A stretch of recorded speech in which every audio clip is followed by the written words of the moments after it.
Mampus. Rakyat siap ladeni tagar "Gue Bazar NKRI" dan tenggelamkan Demokrat mencuat, ditulis oleh Anto Cahaya dari Sword.com. Sebelum kita lanjut, jangan lupa subscribe dan nyalakan loncengnya agar Anda menjadi yang pertama mendapatkan informasi dari jurnal terupdate. Konyol, satu kata pembuka dari saya untuk Partai Demokrat. Membaca berita dari berbagai media yang santer mengutip pernyataan sebagian besar kader. Mereka telah melakukan blunder dengan menantang Bazar, sebuah langkah yang keblinger. Sudah pasti rakyat tidak kedar, dan celakanya Agus sang ketum ikut bermanuver. Demokrat sudah tidak berkelas, turun level, serupa petarung ayam sayur. Memilih berseteru dengan Bazar yang mana bukan organisasi politik, justru memantik perang terbuka dan harus siap dihabisi. Ini zaman sudah maju, bukan zaman batu. Kok bisa sebuah organisasi besar mereka yang pernah jaya selama satu dasawarsa terjebak di sebuah pusaran yang seharusnya bukan suatu hal yang penting tapi disikapi genting. Dari sini saja rakyat jadi dapat melihat kemampuan Agus dalam memimpin. Ternyata masih belum mumpuni, cuma tonjolkan gebiar, kemasan atau packing doang. Tapi pedenya minta ampun mimpi jadi presiden RI, senyum geni di sana sini. Mending beri bukti jadi camat atau bupati, agar matang memimpin sebuah organisasi, bukan karbitan modal ambisi. Jadi jangan salahkan rakyat jika sebagian besar beranggapan bahwa berkah menjadi ketua umum partai karena hadiah, bukan atas kemampuan dan pengalaman yang wah. Nampaknya, setelah banyak kader senior yang keluar, Partai Demokrat makin menor dan kedodoran. Salah langkah bisa menggelepar, ambiar. Rasanya tidak keliru jika Jenderal Muldoko didorong oleh para kader yang telah dipecat mengembalikan marwah Demokrat yang terlihat mulai sekarang.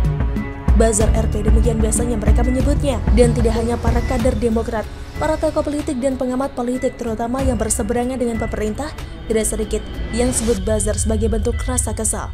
Kalau mental simpatisan mereka di sosial media jangan ditanya. Dan mereka inilah yang sebetulnya Bazar RP. Analoginya sederhana saja.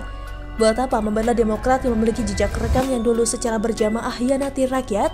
Seperti hukum cermin, para simpatisannya ini jika terdesak saat berargumentasi, langsung teriak di astar Bazar RP. Lucu bukan? Bazar RP teriak Bazar RP. Ciri orang kalah. Seperti kumpulan anak-anak kecil yang bermain di teras rumah. Tapi apa hendak dikata, tantangan kepada Bazar telanjur mangap dari mulut kader Demokrat. Well, sebelumnya saya juga sudah menulis artikel terkait Demokrat versus Bazar ini dengan judul "Dungu Kuadrat, Kader Demokrat lawan Denny Siregar saja keroyokan, kok nantang Bazar NKRI." Dan akhirnya tantangan kader Demokrat kepada Bazar menjadi neraka bagi mereka. Bagaimana tidak butuh waktu lama tagar tenggelamkan Demokrat menggema dan menjadi trending topik di Twitter. Kata Bazar, "Lu jual gue beli." Bazar kalau sudah ngamuk ngeri. Ada jutaan Bazar yang siap ladeni dan mengawal negeri. Sebenarnya kalau mau jujur, sebutan Bazar RP itu absurd. Dan itu sudah menyakiti perasaan jutaan para pegiat sosial media yang terbiasa kritis kepada siapa saja. Terutama kelompok oposisi yang katanya mengkritik tapi faktanya nyinyir jika dibalas oleh rakyat yang cerdas, buru-buru sembunyi di kata demokrasi, bahkan tidak segan memblokir akun rakyatnya sendiri. Jika sebutan Bazar RP oleh para kader Demokrat adalah mereka yang sudah punya nama, ya tinggal tunjuk saja, apa susahnya. Jadi jelas tuduhannya ke siapa, tapi rasanya mereka tidak akan berani melakukannya. Bisa makin runyam urusannya, sebab pada muatan tuduhan yang sama sekali belum ada buktinya. Sekarang ini zamannya sudah 5G. Melalui sentuhan lembut ujung jari kita bisa menari-nari sesuka hati, termasuk di dalamnya turut berkomentar apa saja. Jadi kalau masyarakat yang mengkritisi para politisi atau tokoh politik selama tidak bertentangan dengan Undang-Undang ITE, seharusnya tidak perlu baper. Jadi politisi harus siap dikritisi. Dan saya meyakini masyarakat yang cinta damai jauh lebih mendominasi daripada mereka yang suka menebar rasa benci. Jadi wajar jika kemudian semisal saja ada politis yang dengan sengaja menjual narasi bau terasi, dibredeli secara brutal oleh Bazar NKRI. Jadi tuduhan Bazar yang suka bikin gaduh di negeri ini semestinya dikoreksi oleh para politisi. Mereka bereaksi karena ada percikan api. Jadi para politisi teriak ini negara demokrasi. Lalu apa bedanya Bazar NKRI juga berhak menggunakan alam demokrasi sebagai cara mereka menyiram api yang bermaksud hendak sulut Ibu Pertiwi. Lantas apakah kelompok masyarakat yang cinta kepada NKRI ini pantas dituduh sebagai Bazar RP?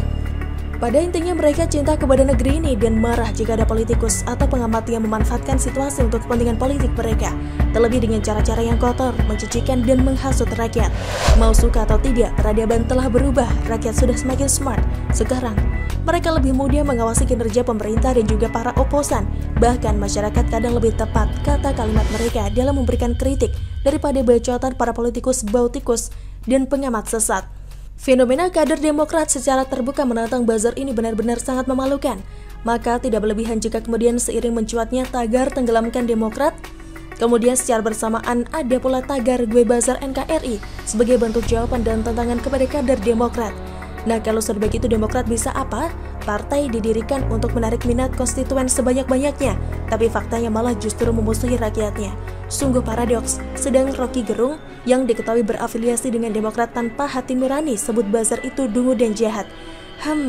Berasa paling hebat, suatu saat karma bakal menerpa. Sekarang, mari gunakan akal sehat. Jika buzzer RP yang kerap mereka tuduhkan itu ternyata memproklamirkan diri sebagai buzzer NKRI, lalu siapa yang lebih pantas disematkan dungu dan jahat?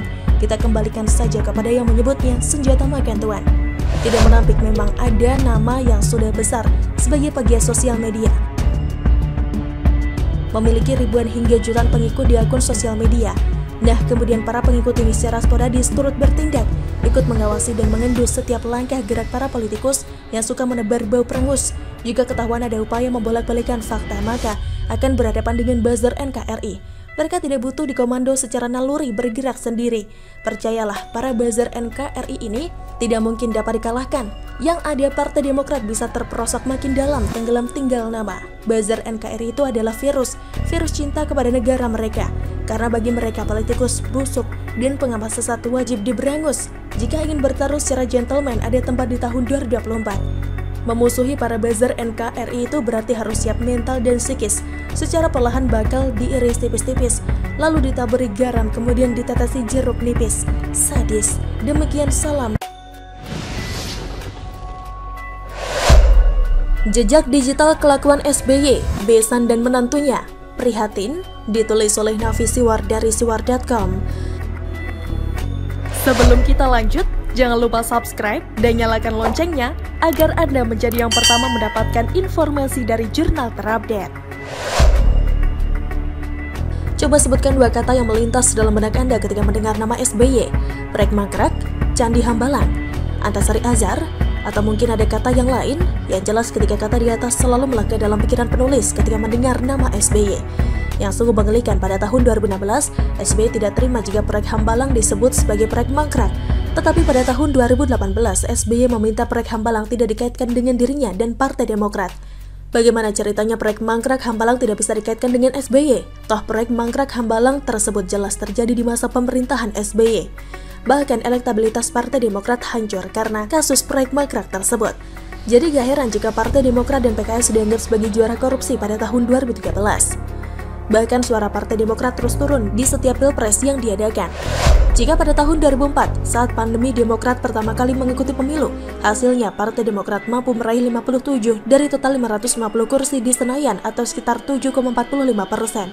Demokrat bertengger di peringkat 4 peraih kursi terbanyak. 3 besar kala itu diisi oleh Golkar, PDIP, dan PBB.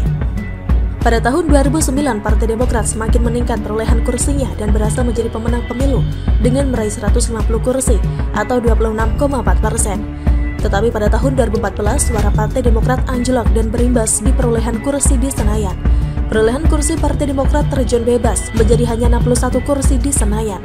Pada tahun 2019 kemarin, perolehan kursi Partai Demokrat kembali turun, yaitu hanya mendapatkan 54 dari total 575 kursi di Senayan.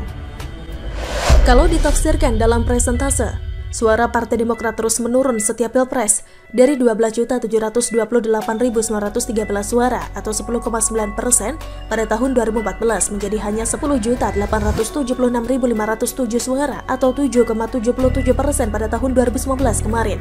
Padahal saat Pilpres 2019 kemarin, anak SBY yang bernama Edi Baskoro Yudhoyono atau Ibas menjabat sebagai Ketua Komisi Pemenangan Pemilu, tapi tetap tidak mampu menaikkan suara Demokrat dan semakin terpuruk. Dan sekarang Kepala Badan Pemenangan Pemilu atau Bapilu Partai Demokrat bukan lagi anak SBY, melainkan orang lain yang bernama Andi Arief. Anak SBY saja tidak mampu menaikkan suara Demokrat tahun 2019, jadi masih yakin Andi Arief yang terbukti sebar hoaks tentang 7 kontainer surat suara yang sudah dicoblos pada tahun 2019 bisa menaikkan suara Demokrat pada tahun 2024 nanti? Masih yakin Andi Arief yang pernah ditangkap oleh polisi terkait kasus narkoba bisa menaikkan suara Demokrat pada tahun 2024 nanti? Meskipun kasus ini dihentikan oleh pihak kepolisian karena tidak menemukan alat bukti yang cukup, tetapi Andi Arief terbukti sebagai pengguna narkoba. Inilah sebagian kecil kelakuan minus SBY selama ini terkait megaproyek Mangkrak Hambalang yang secara tidak langsung menyebabkan suara Partai Demokrat semakin terpuruk. Itu belum termasuk kasus proyek mangkrak lainnya di masa pemerintahan SBY yang akhirnya diselesaikan di masa pemerintahan Presiden Jokowi saat ini. Kita juga akhirnya tahu jika ada 34 proyek listrik mangkrak di masa pemerintahan SBY yang dilanjutkan oleh pemerintahan Presiden Jokowi. Dan kita sebagai rakyat kecil akhirnya mengetahui jika ada proyek mangkrak senilai 143 triliun rupiah di masa pemerintahan SBY setelah SBY lengser. Itulah fakta sebagian kecil warisan proyek mangkrak di bawah kepemimpinan SBY selama ini. Belum lagi warisan lainnya yang harus ditanggung oleh pemerintahan Jokowi saat ini. Masih teringat dalam benak kita SBY dengan sok bijak yang mengatakan bahwa pemimpin yang baik tak akan mewariskan beban pada pemerintah berikutnya. Tetapi faktanya Presiden Jokowi malah dapat warisan utang. Belum lagi pemerintahan Presiden Jokowi harus kena getah terkait maraknya radikalisme saat ini. Cendekiawan Muslim Komarudin Hidayat pernah menilai jika maraknya radikalisme di era kepemimpinan Presiden Jokowi tidak terjadi begitu saja. Ia berpendapat Jokowi hanya kena getah kebijakan pemerintahan SBY. Pak SBY itu kan presiden yang motonya zero enemy. Dia nggak mau konflik dengan siapapun, jadi ketika jelas ada radikalisme dan pelanggaran dibiarkan saja, jelas Komarudin. Partai PKS malah dimasukkan dan diberikan beberapa jatah posisi menteri dalam pemerintahan SBY. Menteri Dalam Negeri di masa SBY pernah meminta pemerintah daerah untuk bekerja sama dengan FPI. Kita juga masih ingat bagaimana HTI bisa melakukan Muktamar Khilafah 2013 di Stadion Gelora Bung Karno atau GBK masa pemerintahan SBY dan malah disiarkan oleh TVRI yang merupakan TV milik pemerintah. Miris bukan? Dan akhirnya di masa pemerintahan Presiden Jokowi, PKS tidak masuk dalam pemerintahan, FPI dan HTI akhirnya dibubarkan. Kasus di atas belum termasuk kasus skandal petrol di masa pemerintahan SBY. Mantan anggota tim reformasi tata kelola migas, Fahmi Radi mengatakan, pada masa pemerintah Presiden Susilo Bambang Yudhoyono atau SBY, nama MR sering disebut atas dugaan keterkaitannya sebagai pihak ketiga dalam kasus pengadaan minyak selama periode 2012 hingga 2014 di anak usaha PT Pertamina, Pertamina Energy Trading Ltd atau Petra. Berdasarkan temuan lembaga auditor Kordamenta, jaringan mafia minyak dan gas itu menguasai kontrak suplai minyak senilai 18 miliar dolar Amerika Serikat atau 250 triliun rupiah selama 3 tahun. Tuan MR ini yang menjadi perantara dengan perusahaan minyak milik negara lain atau National Oil Company atau NOC untuk meraih keuntungan lebih banyak. Kok bisa ya ada orang tidak tersentuh hukum di masa pemerintahan SBY terkait kasus petrol? Bahkan salah satu media nasional lainnya secara tegas membuat berita bahwa petrol yang merupakan sarana mafia migas dilindungi oleh SBY tetapi disikat oleh Jokowi. Dan akhirnya setelah petrol dibubarkan oleh Presiden Jokowi, maka Pertamina bisa hemat 250 miliar rupiah per hari. Setelah sekian tahun beroperasi di masa pemerintahan sebelumnya, akhirnya Presiden Jokowi yang berani membubarkan petrol sehingga Pertamina bisa hemat 250 miliar rupiah per hari. Bisa dibayangkan berapa banyak uang Pertamina yang habis selama ini sejak ada petrol di masa pemerintahan sebelum Jokowi? Itulah sebagian kecil kelakuan minus pemerintahan SBY. Lalu bagaimana dengan kelakuan besan SBY? Ada yang ingat jika besan SBY yang bernama Aulia Pohan yang pernah divonis bersalah terkait korupsi? Mantan Deputi Gubernur Bank Indonesia atau BI Aulia Pohan yang merupakan besan SBY tersebut divonis 4 tahun 6 bulan penjara oleh Pengadilan Tindak Pidana Korupsi atau Tipikor pada tahun 2009 lalu. Meski sudah divonis bersalah oleh pengadilan, ada sebagian orang mengatakan jika Aulia Pohan bukanlah seorang koruptor.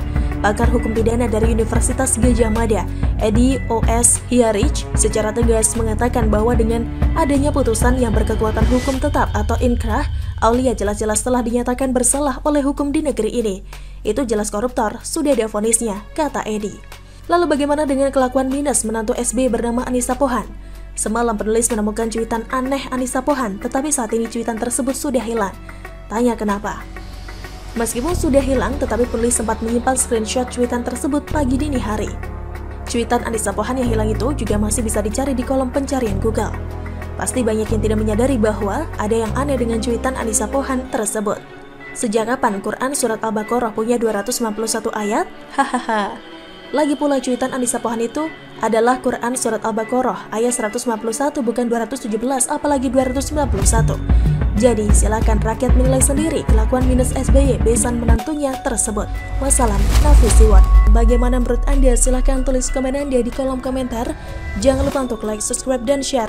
Arkana pamit, sampai jumpa.